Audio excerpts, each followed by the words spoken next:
You made it. We're on our final video for session 4 of Compassion Camp. This is our Compassion in Action and closing session or video. So remember, our Compassion in Action activities are meant to remind us of how we can be with each other, so that in everything we make, do, or say, we feel Emmanuel, or God with us. So these simple, small, tangible acts express the deep, wide compassion of God. And so today's Compassion in Action activity is to make a sign. So it can be hard to be physically present with others because of social distancing. We can be spiritually present with others by leaving signs of hope in our yard. The surprise of seeing a simple word or picture of hope can fill us with encouragement and help keep us going on our way.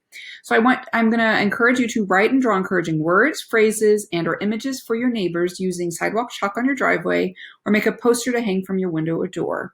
And so there are some examples of quotes or words that you can use on page 112 in the guide. And anecdotally, I just want to add that I was just looking at actually a Facebook post from the Compassion in Action Sunday School group. So there are so many churches using the Compassion in Action curriculum. And there was just a story of a family that had a sign for Compassion in Action. And it just said, we are a family that practices compassion. And that there was a person that was, I think it might have been a delivery person, that was someone that was outside, and it's been super hot, right? It's been super hot lately. And so this person was really, really hot and dehydrated and needed a drink. And he came up to this house and he knocked on the door and asked for a drink of water. And then after they gave him a drink of water, he told the family, I knew that I could stop at your house because I saw this sign in your yard saying, we're a family that practices compassion. He knew that he could rely on that family to put themselves in his shoes, that it was super hot and he was really, really thirsty. And this family thought, okay, if I were really, really hot and really thirsty, how would I want someone to treat me? And they thought about it, and then they decided, well, obviously we want someone to help us out. And so they helped the man out. And so little things like signs in our yard do make a difference. And so I want to encourage you to complete this activity and throw the sign in your yard. If you create this, I would love to see a picture of your sidewalk art or your sign displaying to a positive message to the whole world. So we've learned a lot about compassion. And remember, this is what compassion is. It's I see your hurt, I feel your hurt with you and I help to ease your hurt. Compassion helps us to see and welcome each other and helps us to be brave. We learned how important it is to love and care for ourselves. So today, we explored what it looks like to be present with each other through the story of Ruth, Orpah, and Naomi. When Naomi lost her husband and sons, and Ruth and Orpah lost their husbands, they each faced a difficult decision of staying or going and had to choose the best direction for them. But they showed compassion to one another, and each received compassion. Naomi showed compassion to Ruth and Orpah in giving them the option to return to their families. Remember, even though the law said that they were supposed to go with her, but she said, no, don't do what you need to do. Go back to your families. Ruth showed compassion by choosing to stay with Naomi when she lost her husband and 2 sons.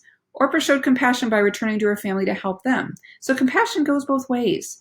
Each could make their hard decisions because of the compassion that they received. So I want us to ponder together, spend some time thinking, what does it mean to be there for someone? Next, consider, and as always, pause if you want some time to discuss with whoever is watching, participating in Compassion Camp, pause. Next question, how was Ruth there for Naomi? How were Ruth and Naomi there for Orpah? How do you think Orpah's family felt when she came home?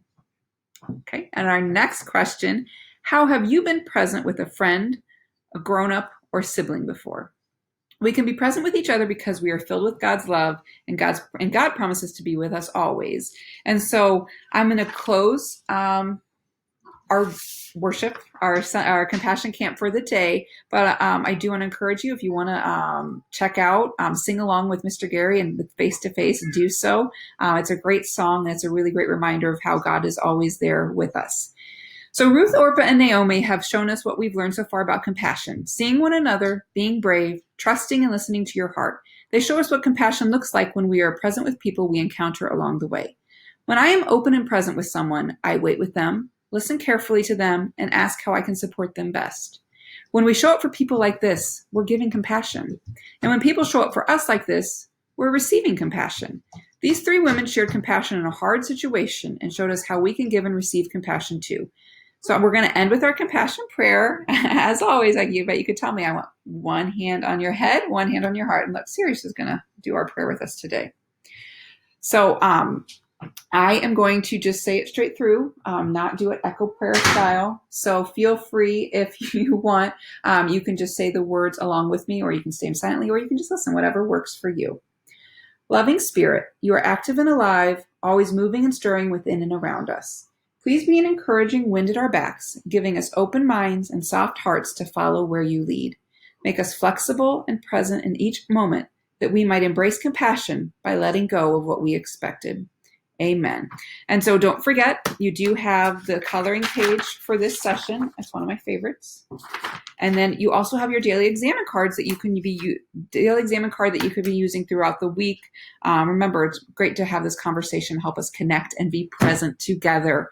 So take care, everyone. I had a great time being with you. We only have one session left, so next week will be our last week of Compassion Camp.